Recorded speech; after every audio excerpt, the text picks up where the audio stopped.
Now then, John, how are you, sir? Good, good, thank you. Yeah, very good, mate. Very good. So yeah, I say thank you very much for actually talking to me. Better late than never. We were meant to be doing this last week, but yeah, the reason that I wanted to talk to you and even just start having these conversations is in the wake of so many culturally significant events that have been happening recently. What I'm seeing is an awful lot of hysterics, an awful lot of very emotionally charged people spouting an awful lot of stuff that generally seems to be creating this perfect storm of fewer and fewer people actually talking to each other, people becoming further polarized. And generally speaking, I'm just seeing a breakdown in civil discourse. We've got a lot of complicated issues that are going on in the world at the minute. And there's just nobody seemingly talking about them or even looking at a way of bringing people forward through unity. I've noticed you've been sharing things online, but the thing that I liked about what you were sharing is it was very much taking a sort of like a conciliatory tone. It was, there was the one you shared about Churchill and the tearing down the statues, saying that it's it's learning through the unity is what will bring us forward rather than tearing each other apart. And I just found that a very interesting take, one that I completely agree with. And so, yeah, as somebody who was voicing opinions on social media, I figured this was a much better way of actually getting opinions properly aired rather than just having sound bites and having small bits of paragraphs that people may or may not be reading. Tell me your sort of thoughts on Um, yes, I agree with what was just said. But the one about Churchill that I like the most, I think it was Boris Johnson posting it online, just about his discussion concerning BLM in London. And I remember what he said. He said the struggle now is to turn that into the universal narrative and the universal expectation, a story of success and not discrimination. And for me, that I agree with that. Inwardly, I agree with what he said then when he said we should turn it into a story of success and not discrimination, because that shows what that highlights to me is that there's an opportunity, there's a chance for Black Lives Matter, or let's say Africans, to really showcase what they've got to offer the world. So, and that's what the West, I feel, is offering Africans at the moment. So instead of just talking about the discrimination, I feel it would be much more better to talk about a story of success. So, and that's the struggle, I think, is to lift up our narrative and to improve our narrative and our expectation. So that's why I think it's we should be able to discuss about how to move forward instead of just being overly emotional. that. I love that. I love that. This idea of furthering the narrative. And yeah, I think that's what I'm potentially seeing a lack of. Yeah, there's all this focus on things have been either difficult or bad things have happened. There is almost like this victimhood idea that's being bandied around. And the thing I find quite bizarre is you've got a lot of white people that are effectively going, whilst taking the message of there is discrimination and racism exists, and they are effectively taking on this narrative that is, we as the white people need to help the black people, and there's almost this narrative that we as white people have ruined everything and it is up to us to make it better. And I almost feel like it seems an exceptionally condescending message and way in which to be talking, rather than there being a let's come together to change. It's being here is us going to say what's going on, and there's not any sort of room for working together, for discussion, for a middle ground of teamwork going on in there. I don't know, is that how is sort of the general message you find in being directed towards you, but from, say, because that's how everything needs to be viewed nowadays, through the spectrum of race, either black or white. Are you finding there's a different narrative, or is it the same one coming from different races? Okay.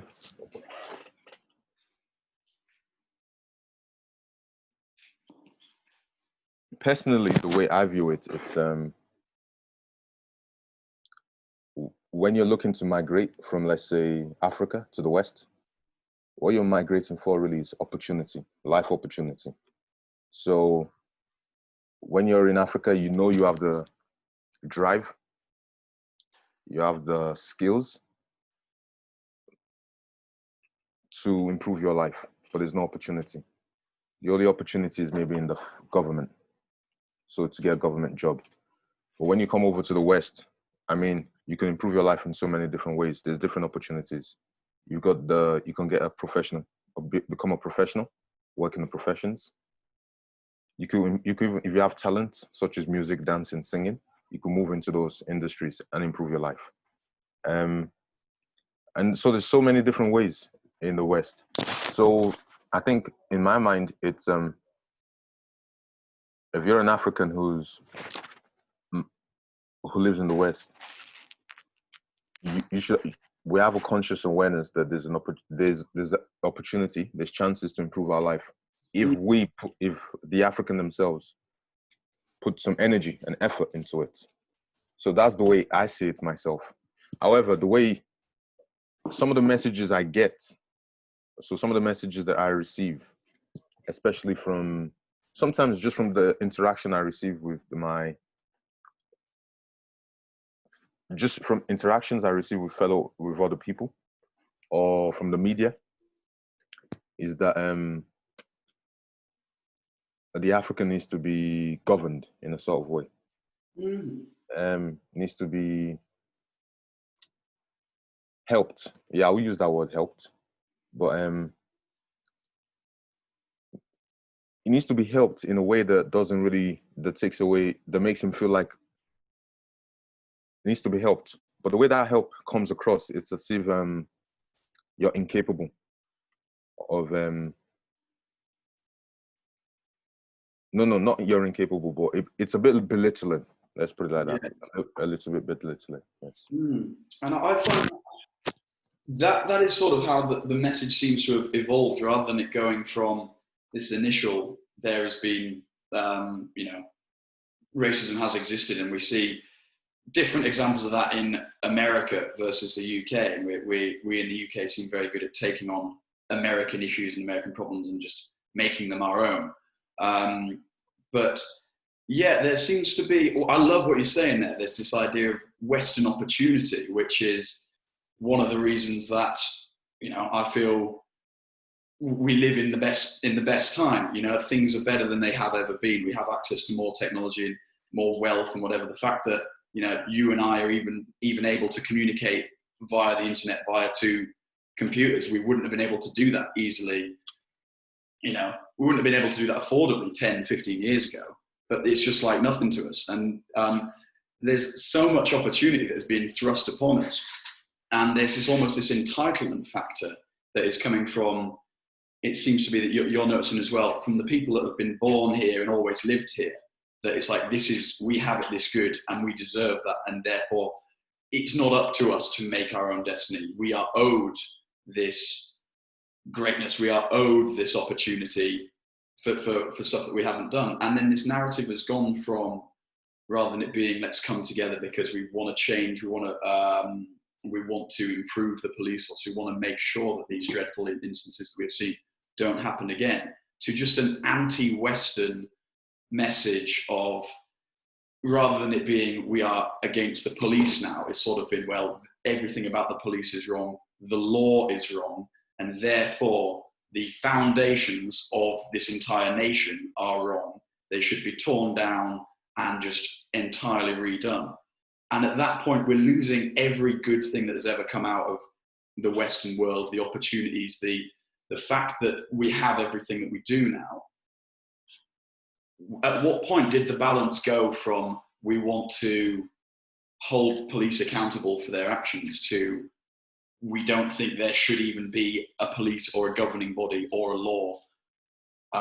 You look at the conversation we're having now, sort of, we're 5-6 weeks down the line. I mean, when the George Floyd case, which kicked off, which is atrocious, and everybody says that, I'm still yet to find somebody who says that wasn't awful. There's been some new footage come out of that, which is again distressing, but paints more of a slightly different picture to the one we were first perhaps led to believe. But in the first initial weeks, there was so much rage, so much venom coming out. And a lot of it was being directed in very, I found, dangerous ways. It was becoming a tear down society, tear down culture, begin it all again, because every aspect of everything is rotten to the core.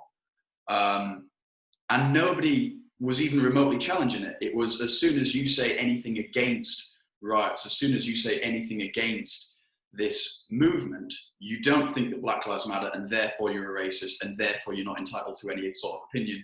And then there was just a complete breakdown of anything. It became, you've got your activists that are seemingly all marching for different causes, but no one's collaborating to actually go, what is the rudder? Where it was rudderless, and there was no unifying and collective message. There was one message, which is justice for George Floyd. There was one which is fuck cops, which was being put everywhere. There was one which is anyone who votes Republican is evil.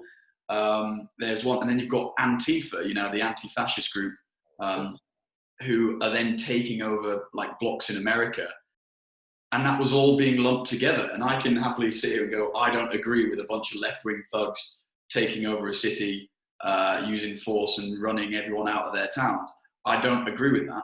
But you couldn't criticize that without it being you are criticizing Black Lives Matter as a total movement. And that, whether intentional or not, the fact that the movement was named Black Lives Matter meant that if you say anything anti-Black Lives Matter, it means you don't agree with the message Black Lives Matter.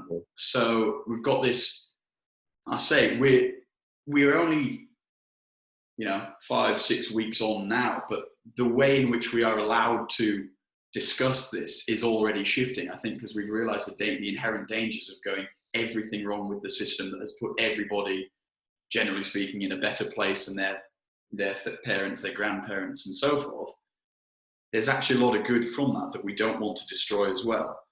So why is it so difficult, or why is it so controversial to stand up and say, we agree that things need to be changed, but generally speaking, things are all right?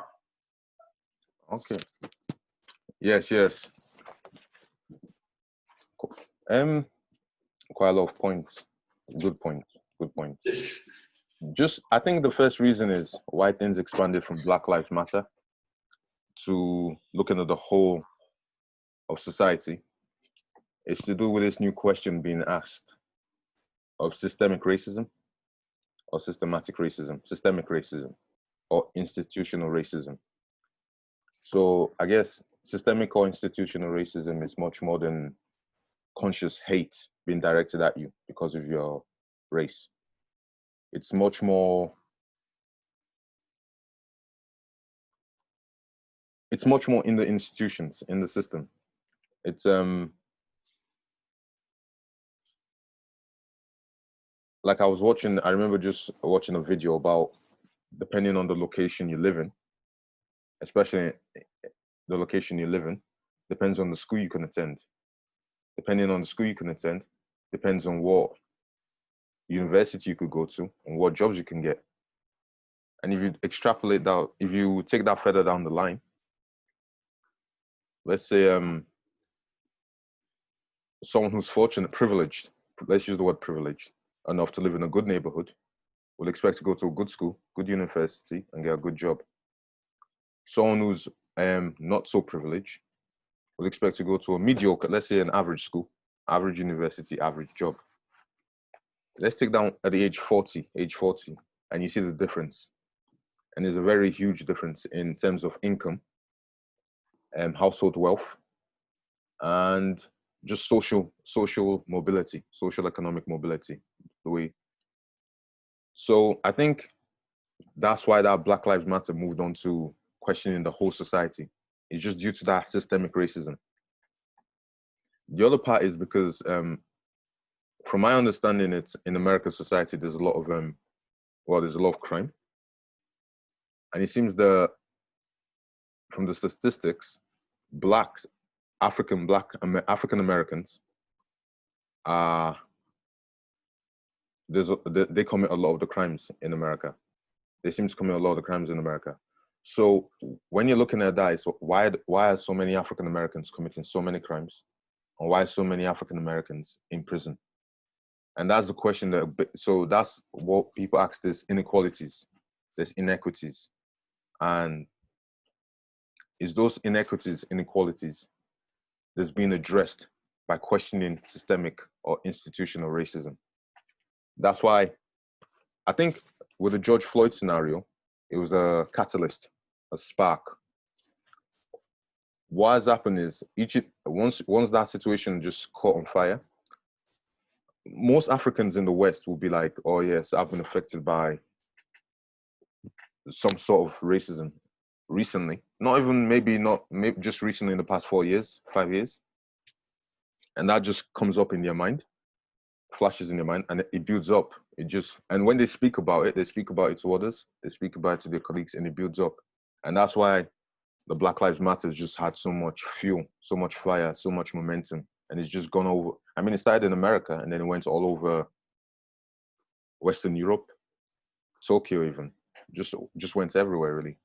In most of the developed nations, it just spread. Even in Africa, it spread. So it's just that. So most people would have said, okay, most Africans would have said, "Oh, yeah, I've experienced something like that," and they would have spoken up, and that's what I felt has fueled Black Lives Matter all over the place. I think the reason why I think this it's so emotional, so heated, and so very intense is it has a lot of historical context, a lot of the historical context. I feel in the African community, especially I always say mostly I'll speak of African Americans, especially the African American community, because from what I understand is, apart from the Windrush generation or the Caribbeans, most of the Africans I know have migrated to the UK within just recently. So they can't really, the history is a bit different from them. But from what I understand is, you have to look at the history of why the thing is so heated and overly emotional is, and you have to look at the history of slavery, colonialism, and imperialism. I mean, I'm from Nigeria. It was only in 1960 that Nigeria gained its independence from Great Britain. So that's 2020 now. That's 60 years ago. Mm-hmm. Most of that time we've been under military rule, civilian rule, and we've just been changing like that. And apart from being under military rule, civilian rule, we're also trying to establish a stable democracy within the Nigerian context. And a stable democracy where a population is half Muslim and half Christian. So it's a bit of so Nigeria and Africa is in a bit of a state of chaos at the moment. It's gonna, unless things need to get solved there, but in the moment, I view it as being in a state of chaos. So that's imperialism, colonialism on the African context. But if you look in the Western Hemisphere, all over the Americas, not just the USA, all over the Americas, even in South America and in the Caribbean, they're dealing with a history of slavery. So for me, I don't have that history of slavery, and I never experienced colonialism. So I can just imagine, coming from that history, just the intensity of emotions. Because I think it's that problem they're still trying to solve. Is that question they're still asking themselves within the American context of that slavery question. And when you see George Floyd, with a police officer standing on his neck for 8 minutes, 46 seconds until his life is gone. What it felt like to a lot of African Americans was a lynching of sorts, as if they just witnessed a live lynching. And the state was just, and the difference is it was sanctioned by the states. It was sanctioned by the US government, it seemed to be, because he's a police officer who's supposed to be carrying out his law, his duty. So that's what brought up, I think that's what really brought up a lot of, because then if a police officer himself is just conducted what a lynching, let's say, who are you meant to trust in the society? So it brings up a lot of fear, brings up a lot of insecurities. And once you see that, it makes you, it fuels you to argue against it. And I feel that's the argument that's been going on now for the past 6 weeks, since the death of George Floyd. And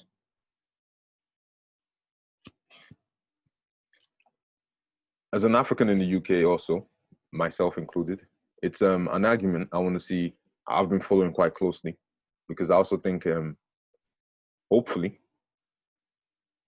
answers can come of it, solutions can come of it, and we can move forward as a more, let's say, just society. Yes. Because I think what America prides itself on is being a land of immigrants. They pride themselves on being the land of the welcomes everybody all over the world, and they can become an American citizen. So, and that's a good thing, I think. That's a good thing. However, once you take on that responsibility, it needs to be a just society. And that's just the question that needs asking. Of course. Because, yes.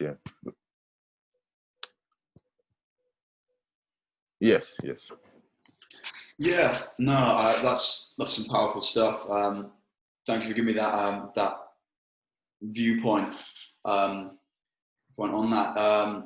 Yeah, I think that's, I guess what we're saying there is, because this idea of America almost is that it's not a nation. The American idea is that it's the land of the free. It's the land of opportunity. It's a concept which is that no matter where you're from or what you've been, you can live the American dream, which is to make something of yourself and be better as a result of the nation and the structure and the framework that is in place. The opportunity is there for you, regardless of, it is down to the individual. It's down to the autonomy of the self, rather than it being anybody else's decision. So if you have the drive and you have the determination, you can do that. And that, we were at school together. That was very much my, the message that I felt our school was teaching us. It was, high merit, high reward was the motto. It was that you will, if you try, you will be able to succeed. And I then found, so I got a scholarship to go to a private school. So I was from a more relatively lower income than a lot of the people that I was at school with. And I can remember feeling so much resentment in me, going, it's not fair, they've got all this opportunity and I don't. And then I could feel there was like a turning point when I remember thinking this could go on, but I could either go, everything is unfair because they've had more money and they've had more opportunity and they get to go on foreign holidays every year and I don't. And I could either have gone, it's entirely the fault of the system, it's entirely unfair and it's unjust, and therefore I want no part of it. Or I could play the game effectively to do my best to then utilize that to surpass my peers, which, I feel very much just a more of a mental shift rather than anything else. It's the way in which you view the world, and this is what I say. You mentioned that you feel the way in which the media and a lot of this stuff can be portraying is that, to use your terminology, that the African needs to be governed, that it is almost taking responsibility away, taking power away from the individual and going, you do not actually have enough power and control yourself, and therefore you must go along with it, rather than being taught we are working together for a fairer society that will allow everybody to achieve if they are capable, which I feel is a much more positive thing to be teaching young minds. If you teach a person from a very young age that whatever it is you try to do, you will always fail because of things outside of your control, well, that just builds a resentment against the greater purpose of being from a very, very young age. And I just see that being, like, who benefits from that? The individual doesn't benefit, society doesn't benefit, because that individual is not able to release their full potential. Because from such a young age, they're being told that you're never going to be what you want to be, so you may as well never try. Now you can take that the two ways, and there's no shortage of people on either side politically, and it's tough because everything has almost become more about race now than it ever was, which I feel is the opposite way we were meant to be being taught. There was 5 years ago, the message was, I don't see race. That is the best thing you can do. The one thing we can strive to do is eventually just not see race.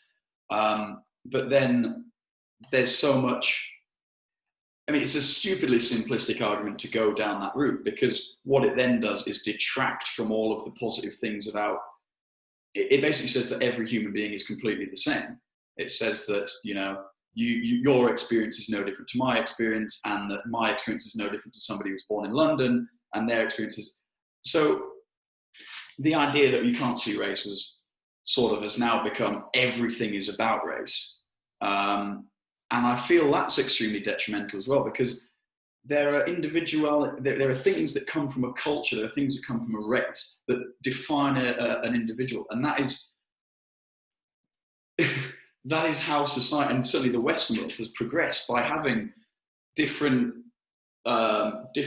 people from different colours, creeds, whatever, all coming into new places and bringing with them the best parts of that to make society more vibrant, to make society better. And so if we're then being told, well, you can't see that, and then to just ignore that, that's detrimental. And then if you're being told, actually, you can only see that, well, how do we blend? How do we mix? How do we further anything together? What's your... it feels bizarre, because I think this is one of the things we briefly touched on when we last spoke, is that I would never have thought twice about, saying, oh, hey, just getting to know you. But suddenly it becomes really, I need to be aware that everything, that you and I are of different races, and that is always going to put a wedge between us in some way.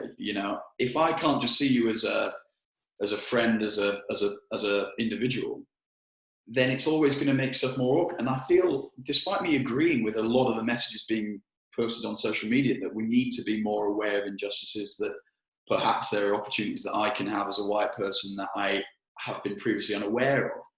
The message is being done in such a hostile way that it's just making this a lot more awkward than I feel it ever would have been before, to a point that I feel it's actually worsening race relations. And without being melodramatic, to follow this down the way it went, when there was the message, it's not Black Lives Matter versus not, it's racist versus anti-racist. It's just becoming very, very tribal, in that you're saying it's one side or another. Pick a side and that's it. You don't have... People are unable to make their own minds up about anything. You have to conform to one side or another.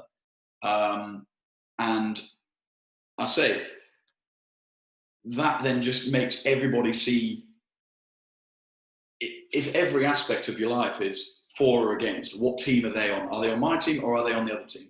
Like everything in life is binary. Well, that's just a massive oversimplification of life for a start, but it's also going to completely tear itself to pieces in one way, where there'll be some colossal clashing of whatever, and from the ashes, who knows what will rise. But if we fail to say that human beings are intrinsically complicated, intrinsically messy, and intrinsically different, then how can we try to make this utopian society, this furtherment, this betterment of society that, in theory, anyone who's being a social media activist should be claiming to want. If people are posting stuff about injustice in the world, you would hope that the reason behind that is because they want eventually there to be a society that is better. But there just seems to be so much one-upmanship, and it's my team versus your team, and it's just about beating the other side rather than making everything better. I don't know if I've described that too well. Maybe how does that sound to you? No, I understand what you're saying. And yeah, I like some of the points you made. For example, you mentioned, I just wanted to add, when you're talking, you said the school you went to, the college you went to, it had a focus on high merit, high reward. Mm. So the way I view that, I agree with that statement, high merit, high reward. To me, it showcases meritocracy. So even me, myself too, when I was attending, I was on scholarship as well. And I attended, and I did quite well for myself. Went to university, studied red engineering. So, and I was only there for 2 years.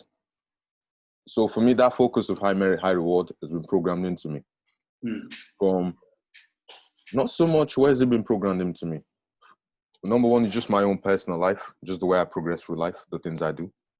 But mostly, again, it's through American culture. That's why I've really got that meritocracy programming. So for me, it's that's how I always view things, that the more opportunities I take, the more activities I do, the more I push myself, the more I'll unlock my potential, and the more I'll succeed. And for me, it just becomes accelerative. So you move on from event to event, and you're succeeding, and you're doing well, and it just becomes, you increase more. You move on more and more, and you do better. So for me, the way I always view it is, I always view there's nothing I cannot do of which man born of woman can do. You understand a little bit? Yeah. So I try not to limit myself in that way. But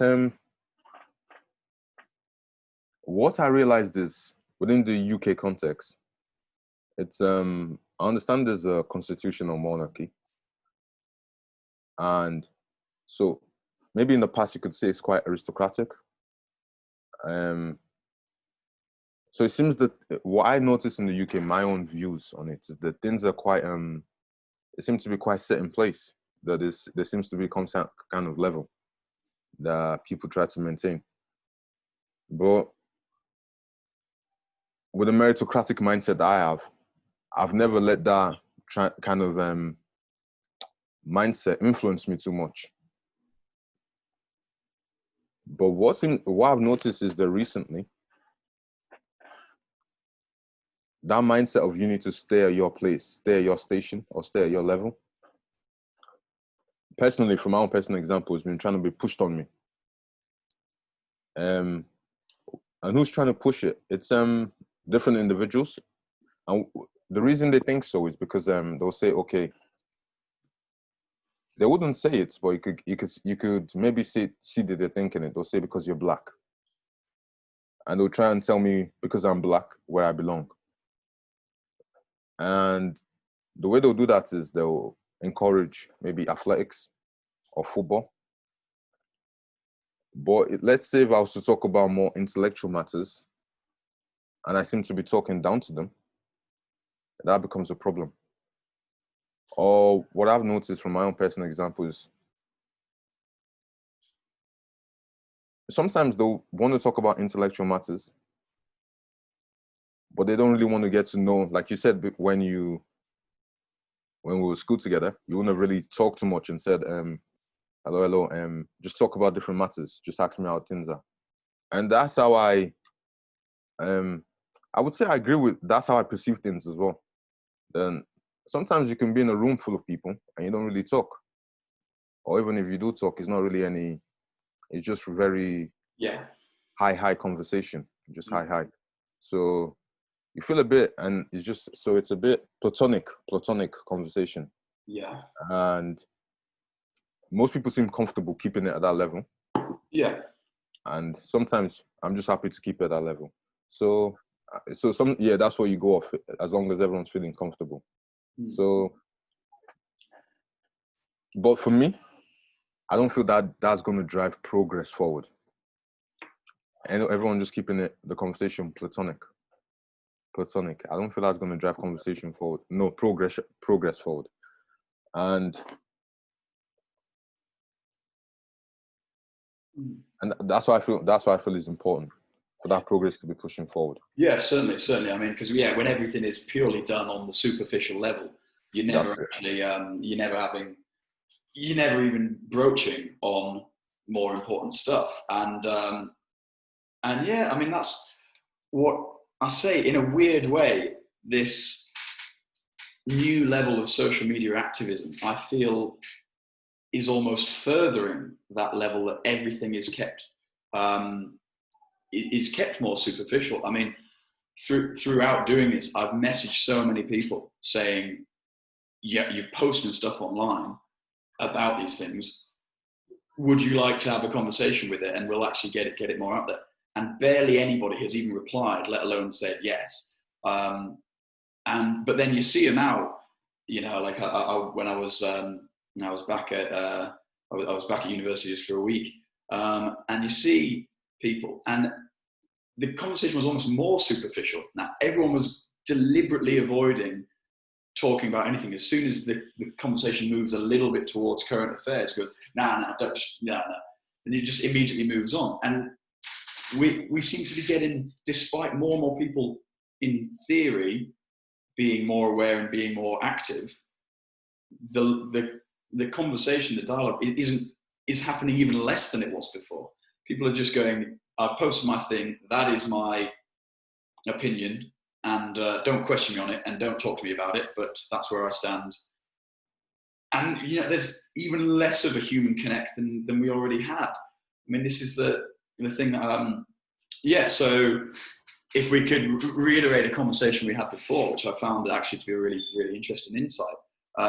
There's one of the common, I guess it's effectively a meme now, where people are just sharing stuff and says, when somebody says, so where are you from really? You can say, oh, I'm from the UK, and then but there's this question about, but what's your cultural heritage? Now, it was something that I said, I wouldn't have really thought about it, and it was good for me to actually ask you, and if you'd be able to sort of reiterate your opinions on that. But yes, I can appreciate there's a right and a wrong way of sort of asking these things.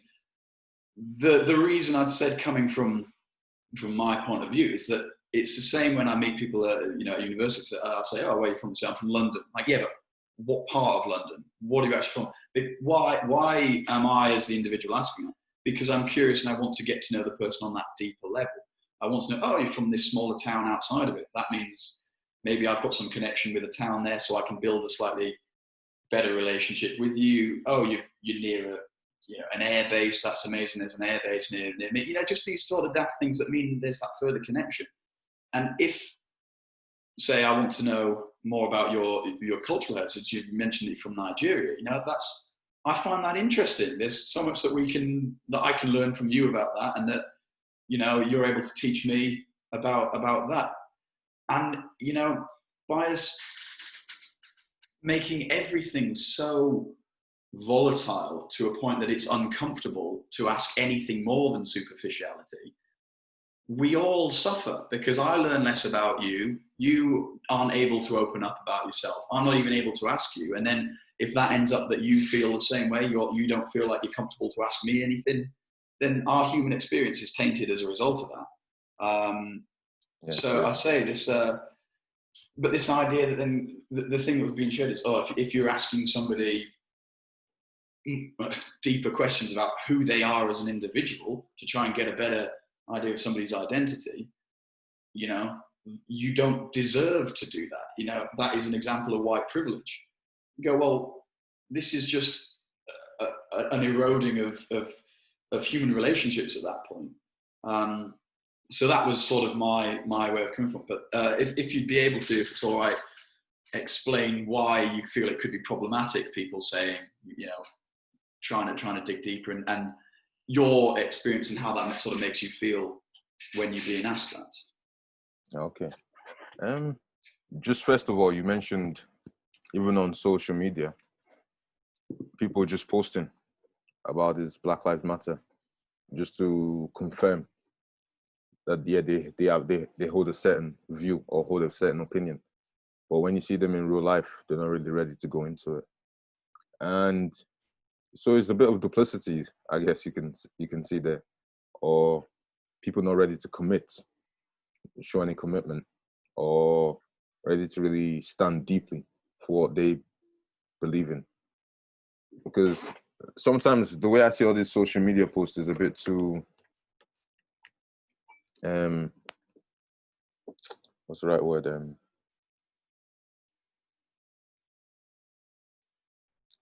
I don't know. You're just going with a popular opinion, just to yeah. So yes.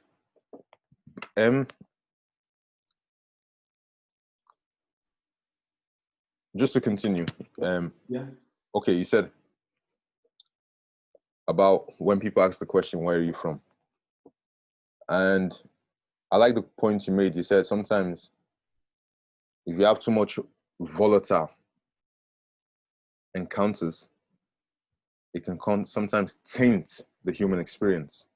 I like when you said it like that because for me recently, so I've been at university, I remember saying, and I'm interacting with some flatmates.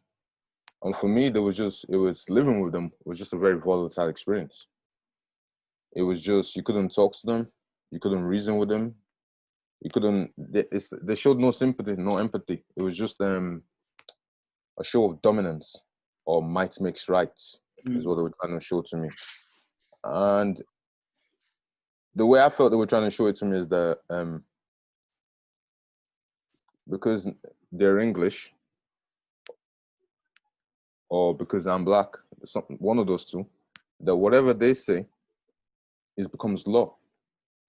And if you try and object to it, they're going to teach you, because they were in the majority, that might makes right or some kind of law like that. So it was when you experience too much of that kind of negative energy, it produces I guess it forces you to have a psychological defense mechanism. So okay, when someone asks you where are you from, I think for me and the way I view it is as an immigrant, it's better just to say, okay, for example, if I'm asked, I'll say, okay, I'm from Hull, or I'm from Hull, which is which is just a simple answer, just answers the question and you can move forward. But if they then ask you the question of where are you actually from, as long as I can see that they have a positive energy, I'll be happy to say, okay, yes, I was born in Nigeria, or I migrated from Nigeria.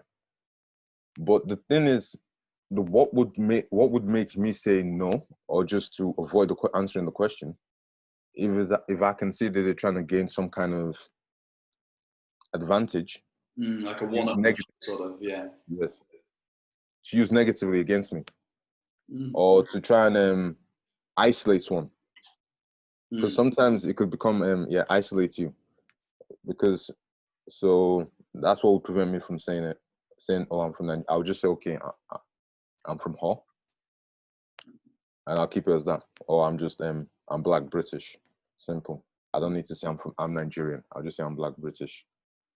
Because sometimes once you go out too much of when you're just dealing in a social context, with the government, it's fine. I have no problem with the government or any official form asking me, or any legal form asking me where are you from, or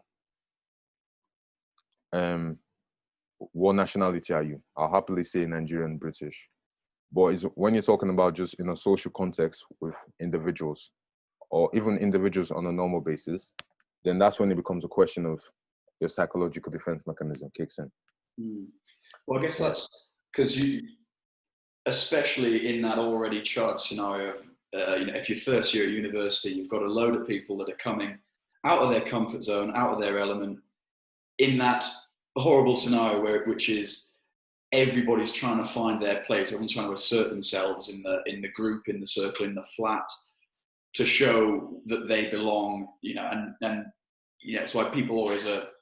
The classic example is people acting big in the Freshers Week because they're trying to show that they're the popular one, they're the cool one, they're the one that people should hang around with. It's that sort of, as you say, or that thing can also be a defense mechanism that is trying to go, here I am, this is me, please like me. And so you're in that thing where people are already unsure of themselves at university. And then I can well see how, if you're in the majority and you're trying to say, oh, where are you from? You're not, we're all from this. I mean, you see it with, you can see it with Chinese students that come and they always stay with other Chinese students. You see it with students that have come from the north. They end up gravitating towards one another, generally speaking. And then people like to be amongst similar people. Like it's how animals and creatures have existed for several thousand years. It's how that we survive, by being amongst people that are, you don't want to be surrounded by people that you disagree with on completely everything all the time. That's not how being a human being works. So I can see where somebody's trying to go, I'm trying to assert myself by going, you're not from here, so you don't necessarily belong into this particular group that we've got. But how much of that is coming from the person asking, they don't feel comfortable or confident within their social status within that group. They are scared that if they let somebody new into the group, they themselves will be shunned from the group because they have less to contribute. That's it, yeah. So go on. For example, just to highlight another point is that, so I was in Hull for 10 years. And so I went to school for 10 years in Hull. And most of the time in class, I'll be most likely the only black person. Like from my primary school and secondary, GCSEs, and mostly through A-levels as well. Sometimes I'll be in class and you see me, I'm the only black person. If you look in the UK, the population of blacks is 3%. And most of it is concentrated in London. Most of them are concentrated in London. So once you pull out of London, it's very small numbers of black people. So for me, myself, it's I've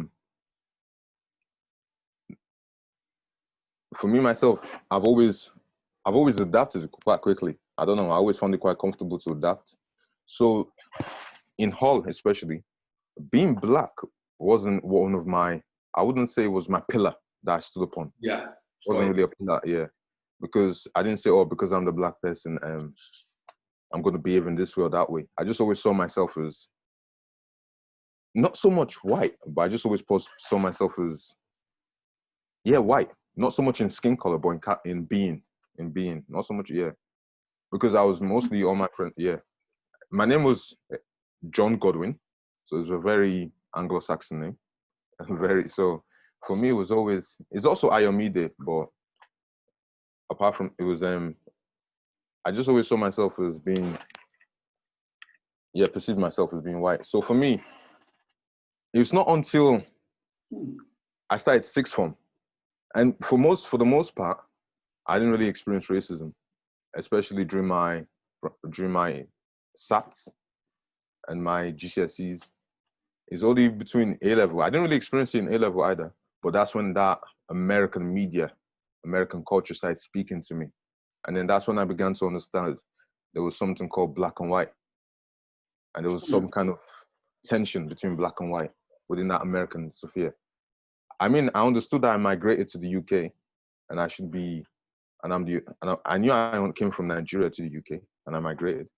So I always knew there was that difference. And I knew I also knew that, listen, you're in a foreign land, so to speak, or you're a foreigner. So my behavior should be a bit tempered.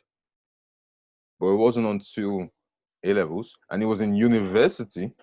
I've always heard comments about black, white, but it's always It's something I've always been able to talk about with others and just have a laugh about sometimes. But it was only onto university I said, now this thing's getting quite intense.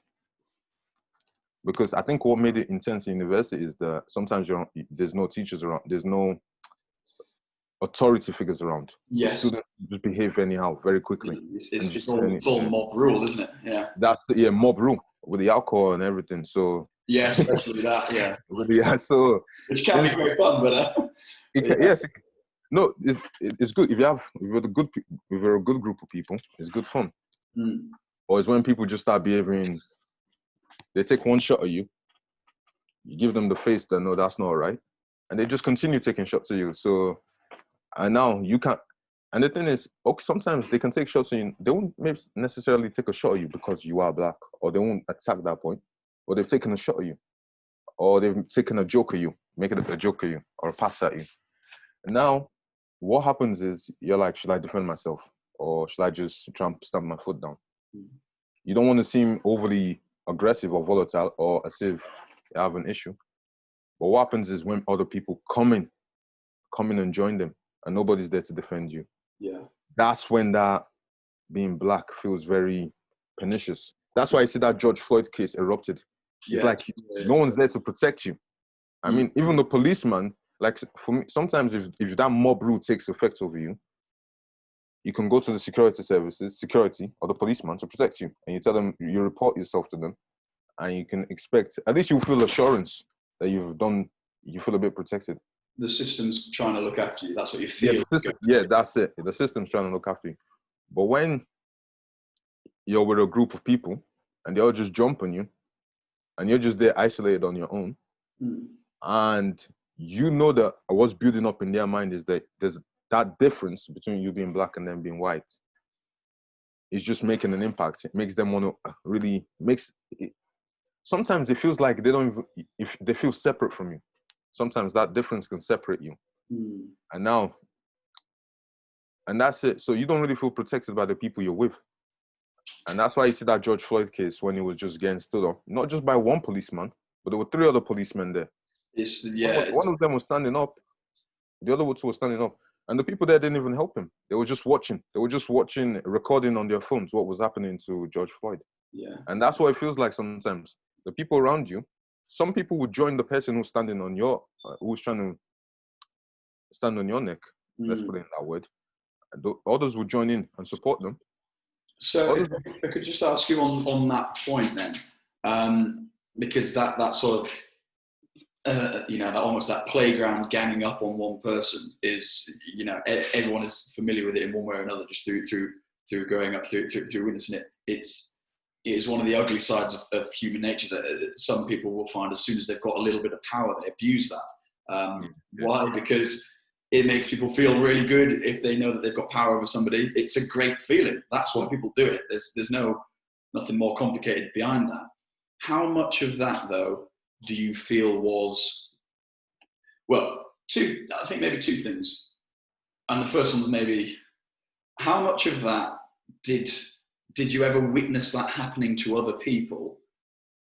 Say the same people that were just sort of that, like, more likely to have those type bully type tendencies. Did you ever witness them sort of ganging up on other people, that group ganging up on anybody else? And then 2, I guess probably depending on your answer to 1, how much of that do you feel was a race thing as opposed to it just being you were the I don't say victim, but you were the person, you were the target in that case? How much of that was because of race and how much it was just happened to be you? For me, I'll say it just the recent experience I have was in university. Yeah. So for me, that was my more recent experience, and that was the most charged up one. Before, I've been 18 years beforehand. It wasn't that charged up. So for me, that was the one that really has become noticeable in my mind. I'll say the reason was just because I just happened to be there. And I just happened to be there. I just happened to be a bit more, I guess they would say cocky, but like I said, confident. Like I said, that meritocratic mindset is in me. Mm. So me, I feel like once I'm confident, I can use that confidence to drive myself forward. So I think maybe they said, sometimes they say, oh, maybe he's a bit cocky, and that's what they just jumped on. Yeah. And once they saw because normally when stuff like that happens, I can defend myself quite quickly. And what I mean by defend myself is I'm not afraid of a physical fight so much if Right. it comes to it.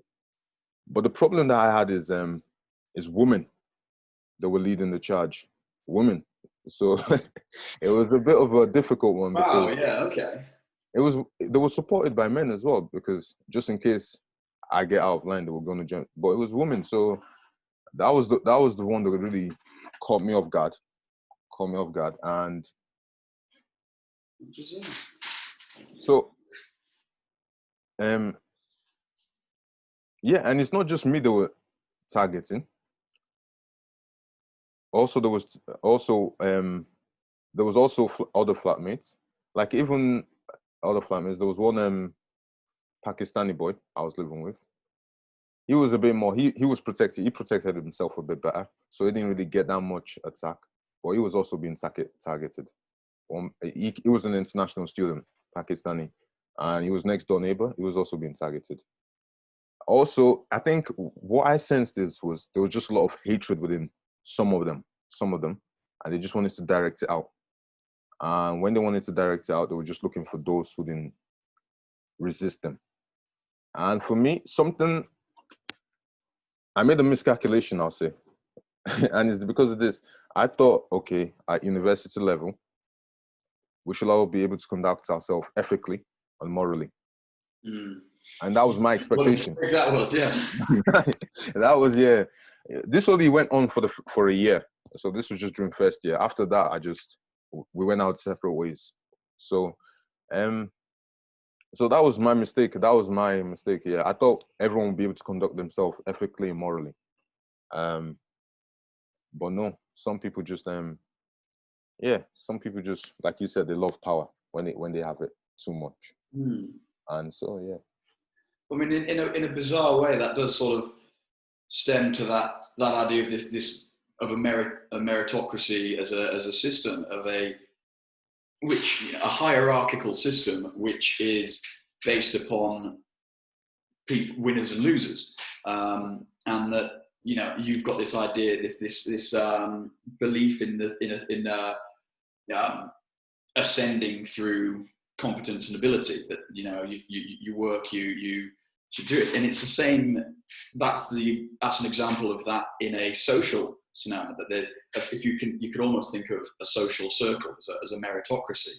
You've got people that are all trying to fit their place, and there's a brilliant analogy of it called the lifeboat game, which is more or less, if you think of life is a sinking ship, and then the social group is effectively a lifeboat, and there's only a certain number of spaces on that boat. So every social interaction could almost be, everyone is trying to justify why they deserve that spot in that lifeboat. And it is much easier to say that person doesn't deserve to be in here, rather than it is to prove why I myself deserve to be in there. So it's a human reflex. It's a defense mechanism to go, if I bring you down, like say me and you were both on this level here in social circle, it's easier for me to sort of bring you down to show that you're lower than me than it is for me to bring myself up to show that I'm higher than you, because everybody knows it's much easier to break than it is to build, and that's a danger that we see with the Black Lives Matter movement going towards that destroy everything rather than build new. Yeah, I agree with you. That's something that I've been a bit disappointed with the Black Lives movement. Because for me, I always try and see myself as so I prefer to be I see myself more as a builder than as a breaker. Right, yeah. So I don't go around and start shouting to anybody or trying to tear anyone down. I see that as really bad behavior, bad behavior. So for me, this is a little bit where, even within the African community, this is not just me as well. I think it's just the ethos in my family, and that ethos is really promulgated by let's say, so I was raised Christian. So that's the direction I push towards, the of growth. Let's increase in love, let's increase in growth. Mm. So when talking within the African community as well, I feel that it's worse in African America, I believe, where they view power as being selling drugs, committing crimes, or just trying to take down the system, bring down the system, or just tearing others down. Because I see quite a lot of videos of African American teenagers. Someone would just be minding their own business, walking by. Next thing you see is just one African American teenager just punch him in the face. So the guy falls down, and the rest of his African American friends would then jump on the guy that's been punched in the face and teach him, and they say they're going to teach him a lesson. So for me, it's I think I've always disagreed with that. Like you said, that Black Lives Matter was just I don't know. I can understand why it's happening, because what they're trying to do is punish slave traders, punish historical slave traders in the present day by drawing graffiti on the statues and pulling down those statues. And I can understand why it's being done. However, for me, I feel that our energy is better directed towards growth, towards building up, towards, like what they said, building a better narrative, building higher expectations of ourselves. You know, because for me, I don't know. I think maybe it's because I never experienced slavery or colonialism or imperialism. So, and for me, I came here when I was young. So it's not. I didn't come here when I was I didn't come here at the age of 18 to start my university and just focus. Oh, I need to get money because I have family back home I need to provide for. That was not my thinking. I came here when I was very, very young. So for me, I've had a lot of good energy with the Europeans, or let's say the white folks. So just to go around and say I want to destroy someone's car because Black Lives Matters, it doesn't really make sense to me. It's a bit of a, and that's why I said, when you hear the example of maybe Mozart, for example, like that, you're asking about building up a story of success and not discrimination. Mm. I draw inspiration from stories like Shakespeare, Mozart, all these different heroes. Let's talk about within European history. So that's why I agree with, really, instead of just talking about all the time about someone who killed 10 million Africans in the Congo. I don't try and focus too much on that. I mean, I can, when it's time to focus on that, I will. Yeah. Not all the time. I mean, there have been these things have happened in history, and I think it's more important to make sure that they are immortalized in the history books than it is to erase them, because that is, you know, the old mantra: those who don't learn from history are doomed to repeat it. That is seemingly the only lesson we ought to have learned from history, that we never learn from history. And so, yeah, I understand this sort of the need to riot, the need to fight back, lash out at a system that you feel has mistreated you. It's the eternal struggle of, you know, if you go into the psychology of, again in America, but, you know, the school shooters, what is the worst thing you can do? In theory, it's kill yourself. But if you take out a load of other people with you, it's a bigger FU to the powers that be, whatever you think they might be, that says, this is unjust and I am going to just completely destroy it all, because that's the breaking rather than the building, which is again an innate part of human nature. So I absolutely love what you're saying there, that you're going with this idea, this building mentality.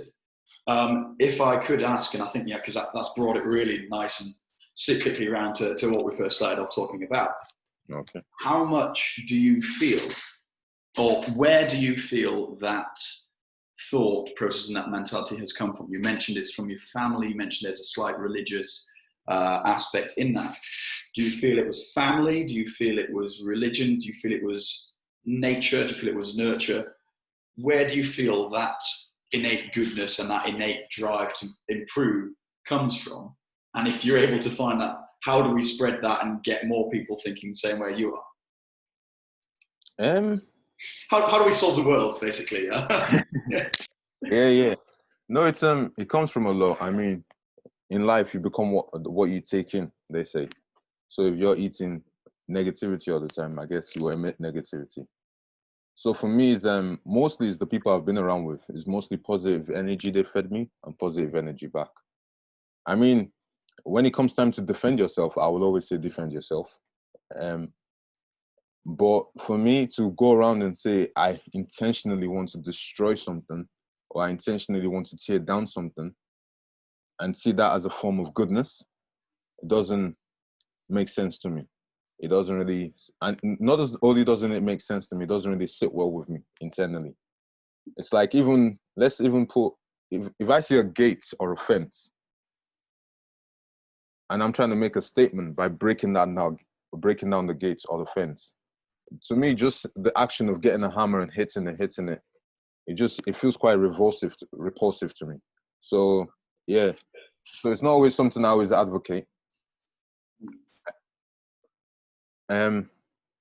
It's not something I advocate. Where does the goodness come from? This is what I've been asking myself, because the way I always see it in the media is, and to me, sometimes, like I said, I perceive myself sometimes as being white. So sometimes this concept called black feels sometimes foreign to me as well. I know, yes, I am black, but sometimes it seems foreign to me because there's a certain stereotype black. And sometimes if I don't portray that stereotype, it feels like a foreign. Oh no, okay, let me say it like this. I say I perceive myself. It's more like sometimes I can identify myself as being white. So yes. And for that, I think that's what has managed, that's what helps me cope, or what helps me manage to move around freely, peacefully, being the only black man in a classroom, or the black boy in a classroom full of white folks and other ethnicities. That's what helped me manage it easily. So sometimes the way I feel it is, the stereotype I understand is that the message always getting at me is that black is bad. Or if black is not bad, then the way it gets to me is that, oh, black men are, or black is, they say muscular, or sometimes very angry. All this, or promiscuous, or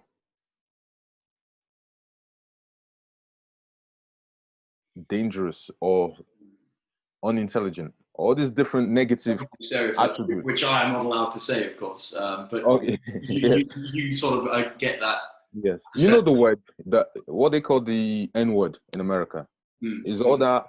So from that word, you get all these negative stereotypes. Obviously, I'm a bit protected because I'm a bit, I said I'm Yoruba, that's my ethnicity. So being Yoruba, yes, I'm black, but you don't necessarily see yourself as just being black alone. It's because we speak we speak the Yoruba language. So than simplifying in one way. Yeah. That protects me a lot from just the messages that was just being emitted out, which is mostly coming from, especially in the West, coming from America.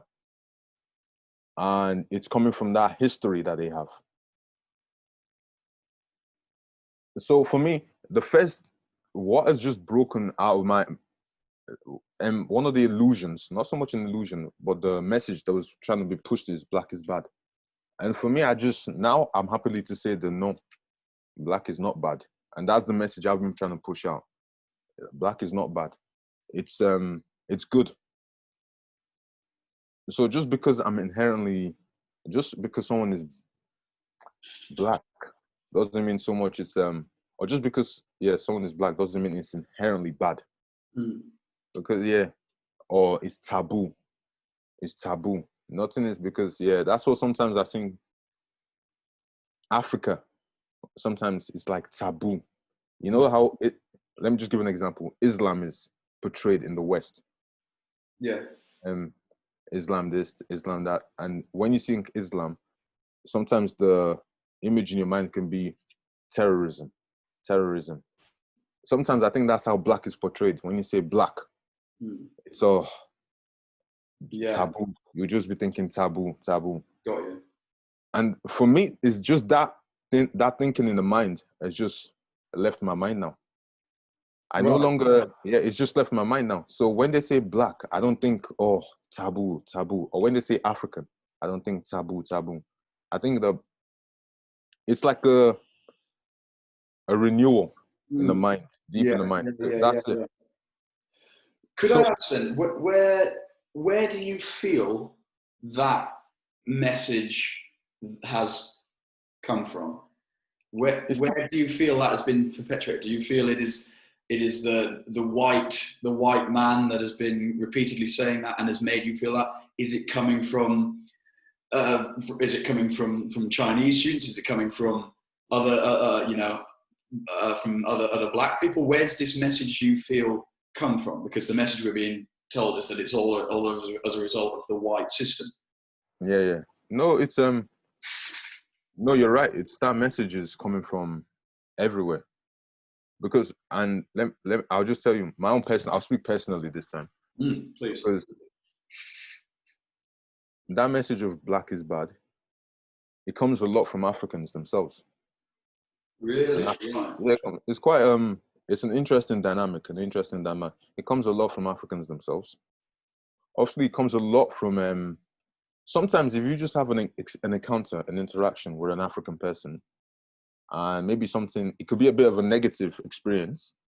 You then start to attribute that negative experience to him being black, and that becomes your opinion, and it just spreads around. Mm. The reason I'll say it comes from Africans themselves is because basically there's two dominant religions in Africa and within the African, and it's Christianity and Islam. Now, within Christianity, you have Jesus Christ, and he's the ideal. Within Islam, you also have Allah, Muhammad, and Mm-hmm. there's a certain ideal that has to be lived up to. There's a certain ideal that has to be lived up to within Christianity and Jesus Christ, and within Islam and Allah. So when that ideal, the thing is, it becomes a bit this. So these are the two religions, and they have their ideal, their heaven, and they have their heaven. So now, when an African fails to live up to that ideal, it creates a deficit in the mind, and that deficit then is attributed towards being black,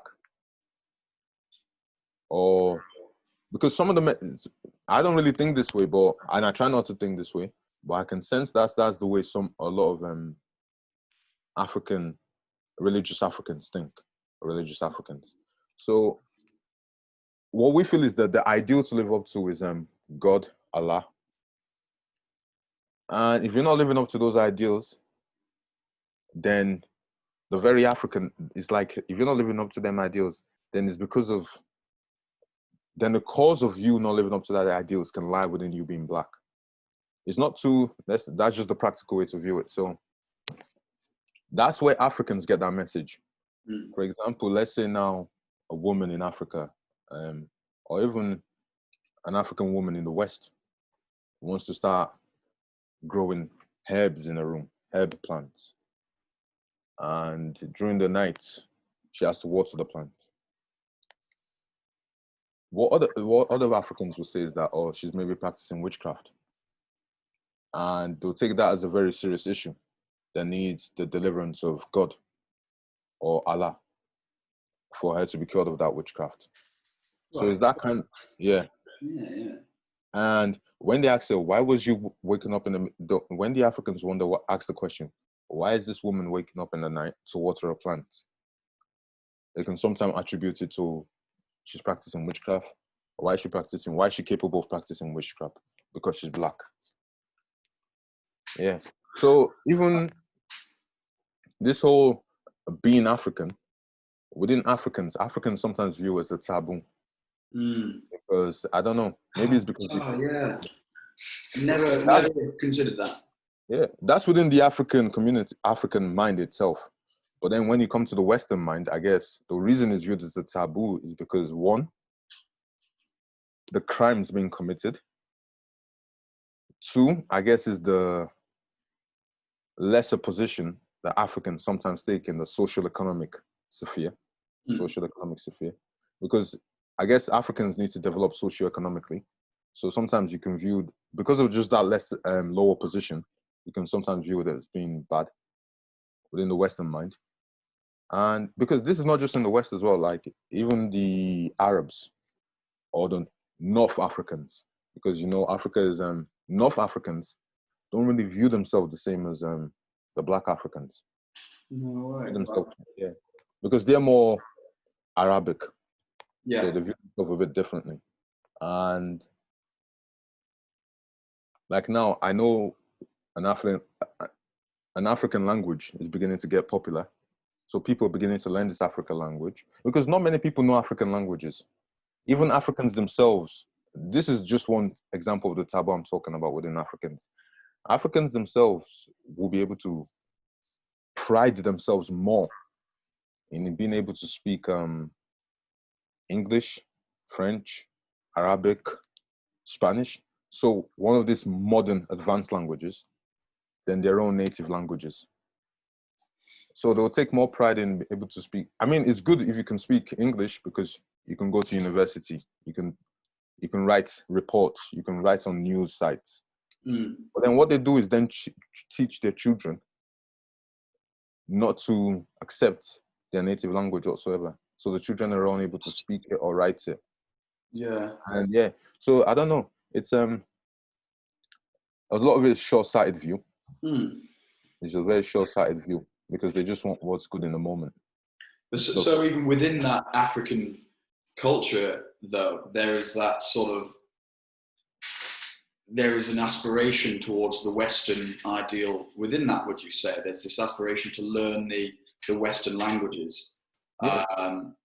which would again, in theory, go against this everything is dreadful about the West and we want to completely tear it because outside of it, you're saying there's an appreciation for the freedom and the opportunities that are literally that are almost on a plate for so many of us here that we perhaps don't even realize. Yes. No, it's quite interesting because what you see is them Africans that have left Africa and have come to the West, they start to build up resentment against the West and they project that resentment out.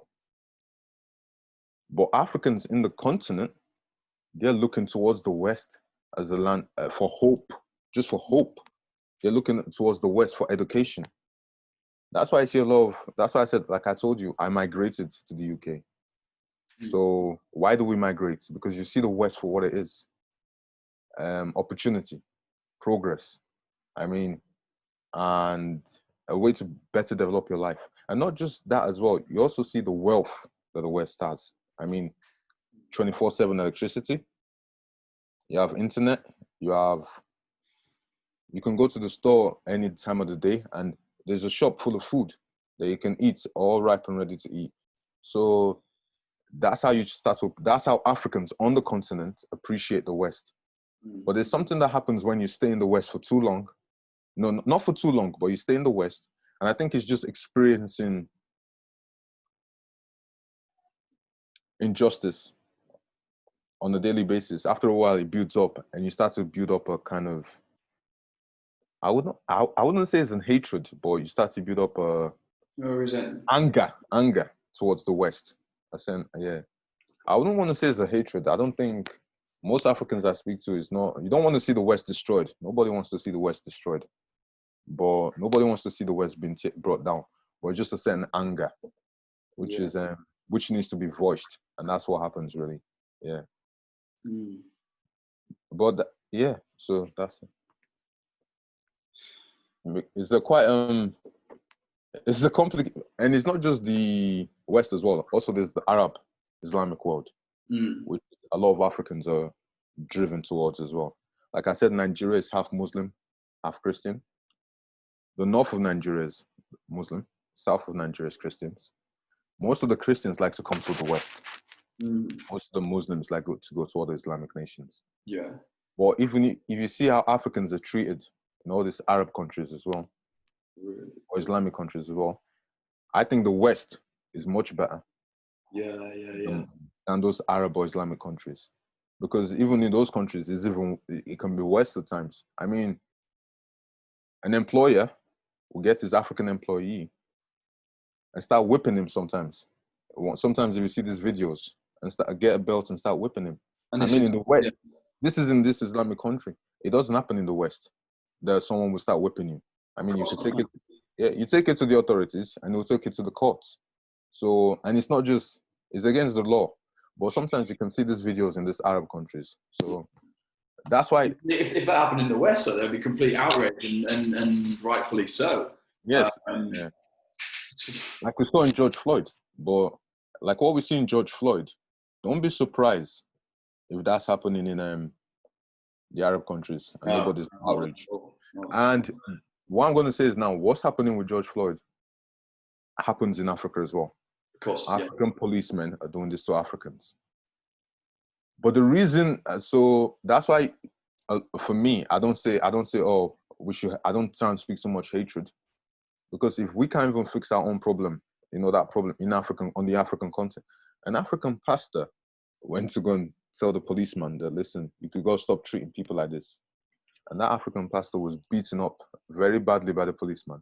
He had to go to the hospital and be put on IV. Yeah. So it's a bit of that's why before I talk, the West is really angering me, the white man is really angering me, you have to weigh up the comparisons. And I always my comparison is always between Nigeria and the UK. Because if West is happening, I mean, there's a certain standard we look at ourselves in the West. So we know we're not Africa. We know we're not Arab. We know we're not the Islamic countries. And that's why people come to the West. So I guess there's a certain standard that needs to be upheld in the West. But still, I always feel like it will be hypocritical to condemn the West when the same thing's happening when we Africans cannot even relate to each other in a better way. In a better way, yeah. So the two questions really is, you see, the religion of Islam and Christianity. That's the question if you really want to understand how the African order is stuck, those are the two ways. And that's it really, yeah. Like for George Floyd now, he feels like a martyr. It's like he followed the footsteps of Jesus Christ, when he was tortured at the stake. And he died on the cross.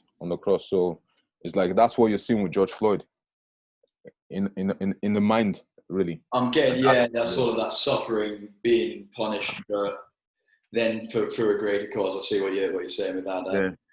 It became a martyr. I mean, that sort of, we can understand. Yeah, it does make sense, and like there is obviously good that has and will continue to come out of this. There's talk of police reform. There is more emphasis being put on potential racial injustices within societies, and I think that's it. It's working together, striving for that collective, and we're not going to get that if we don't look at the causes in the first place. That's what I like you saying there. Yes. Yeah. I feel to go into the causes. Yeah, I mean, we could be talking about that for a long time, I'm sure. Yes. We've been going for just over an hour. I know you said you were maybe wanting to be done around about this time, yeah, I mean, I feel there's honestly so much good stuff in there. Thank you so much for sharing, particularly your personal experiences with me as well. Just to add. Yes, please. It's like I mentioned before, now I'm trying to learn to see the good in Black. Now, personally, for my own self, I said I'm Yoruba. So what I've been trying to understand more is traditional Yoruba culture. So before Christianity, before Islam, before slavery, before imperialism or colonialism, what were the Yoruba like? What were they doing? And some of that culture is still with us. Like my name, Ayomide, that's a traditional name. So for me, I've been trying to understand what's the good in that. I've been trying to understand what's the good in that. And it's through that you can just demonstrate that black is good. Because I think in the world right now, the only thing that really demonstrates that black on its own is good is that traditional African culture. Mm. Everything else is we're having to compete with, even against our religion, against the two religions, Abrahamic religions. We're always having to, ask those questions. Is it because we're black? Because, for example, now you come to Europe, you see those cathedrals, you're impressed. Mm. You go to the Arab countries, you see the mosque, you're impressed. Different country. Or you go to Africa and you see churches, and you just look like wooden shacks. So when you look at it like that, are we as Africans degrading the religions, Oh, or okay. or are we really selling our Africanness to these religions? That's the question that comes up on the mind sometimes. Yeah, so I think what I'm just saying is, when I said black is good, my own argument is the traditional African. That's where that black is good. That's where that argument can come from. So the heart is, yeah. Because in America, trying to say black is good, but to me, it just feels like when they say black is good, it's too much about color. It's too much about color. Oh, yeah. For example, they'll say, okay, this is Superman. This is the black Superman. So, or this is a black pharaoh. No, this is the pharaoh, a white pharaoh. This is the black pharaoh. And it's just, this is the white shoes. This is black shoes. And they'll be showing, yeah, black is good. But to me, it doesn't really, I guess that's what they're doing in America. Mm. But to me, when you look at the traditional African, it's like a different sphere of being. So, yeah. So that's it. Yeah, that's it. So in a weird way, the making more of a deal of the race purely based on skin color is furthering a divide. You could almost say. It's What you're saying. yes, it's furthering the divide. I'll agree, but also to me, it doesn't really make sense if you're just basing on skin color alone. Yeah, rather than anything else whatsoever. I get you. Yes, yeah. Because I mean, America is a bit more different because they're all American citizens. Whereas some of them are all American citizens, and they all speak English, and they've all been identified from birth to death. So the only difference sometimes separating them is just the skin color. So they all speak English, so it's just the skin color. So when they just say, "Oh," to me, so that's why the American one is a bit intense for me. It doesn't make sense because like a white folk and a black folk could be born in the same hospital, go to the same school, but somewhere around their teenage years, they're gonna learn that black and white are intention. This is in America, and that just has to. It doesn't really make it, yeah.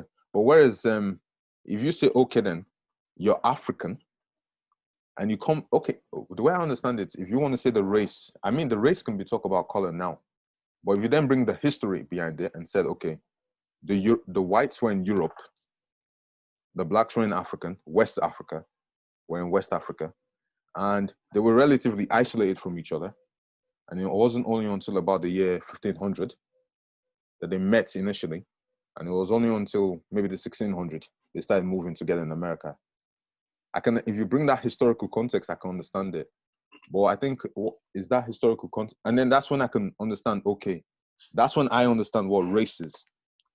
Right. Yeah. We came from different origins, so to speak. The whites came from maybe Europe, and the blacks came from West Africa or sub-Saharan Africa. Yeah. So that's when I can understand. Okay, the importance of race. We came from different natures. One was tropical Africa, and one was subarctic Europe. I can understand that different nature, and I can understand why. Okay, that's an interesting discussion to have. But just to say, walk through the street one day, and you see a white man and a black man, and you say you're black, and you stab him, or you say you're white and you shoot him. To me, it doesn't make sense. It's because it's just color. It's just color. Yeah. But if you bring it back to, let's say, we came from different origins, and you have that discussion, and you try and understand, okay, why was it like this? I found that an interesting discussion to have. Very much so, yeah. And I'd love to delve deeper into that with you probably another time, I think now. But yeah, Yes, yeah. honestly, that's some fantastic stuff there. So thank you so much for sharing all of that. It's been really, really good for me to get some of this from you. And, you know, I just find this a so much easier or so much more effective way of learning. Like, you could have posted one thing online and I maybe not have read it, but I actually get to talk to you. And there's so much more I get about you, the points you're making, and the view you're coming from as well. Yes. This is so valuable, and I thank you for your time with that. I enjoy it. Yeah, fantastic. Like, just to make a quick point. Yeah. If you look at the Native Americans, Okay. they're very low in population now. You look in Australia, you look at the Aboriginals. Again, they're very small. New Zealand, the Maoris, very small. And also, is different places all over the world, populations have shrunk. So some of them might even go extinct. I don't know, or they might just go disperse. So I think is when you realize in America, the Native Americans have been reduced into a very small minority. I think that's the fear in America that they have. They know within the American context, they know things can change. They've seen that change within their lifetimes, and they know that things can change. They know the Africans migrated. The Africans came from West Sub-Saharan Africa. The Europeans came through Europe. Native Americans were already there. And so they know things can change. And it's that fight for dominance, I feel. That's why that racism is so intense in America. Whereas in Europe, you accept that the white Europeans are dominant mostly, socioeconomically and politically. So it's not that intense. In Africa, you can expect, colonialism set a different tone to the matter, but you can expect, at least population-wise, the African are more numerous. But within America, I think they know that question's up for debate. That's why it's so intense. Yeah. That's what I'll just finish it off with, because I enjoyed this conversation because it's sometimes it's good to have somebody to talk to, so to get things a bit more human, and also sort it out. Yeah, because sometimes if you're just thinking in your head all the time about this race of a thing, it can. Oh yeah, if you find yourself in an echo chamber down the rabbit hole, and then you just surrounded by people that are all saying the exact same things as you, it just, one, never challenges you, two, never forces you to deeply think about your own opinions, and three, just is a recipe for making more and more extreme beliefs, and it's effectively a fast track to extremism. Really. Yes, yes. So I love this, and if we can, I'd love to do it again sometime. In that case, because sometimes it's better to talk than just to be reading online or watching video. Oh, so much so, yeah. Because it's like you said, it's a fast track to extremism. But some of the views you can read online, it's when you have a human face to challenge you, you kind of watch what you say and what you talk about. Yeah. It forces you to think as well, doesn't it? You go, do I actually believe what I'm about to say? Yes. Which is the self-evaluation is the key to self progress and to self fulfillment. Let's say, without getting too pretentious. But yeah, honestly, should I call you John? Should I call you AMI? Yeah. You can call me John. Ayomide. Ayomide. So I do apologise. But John, honestly, it's been an absolute pleasure. Thank you very much indeed for your time. Take it steady, and look forward to speaking to you again sometime. Okay, you too. Thanks, John. Bye for now. Bye-bye.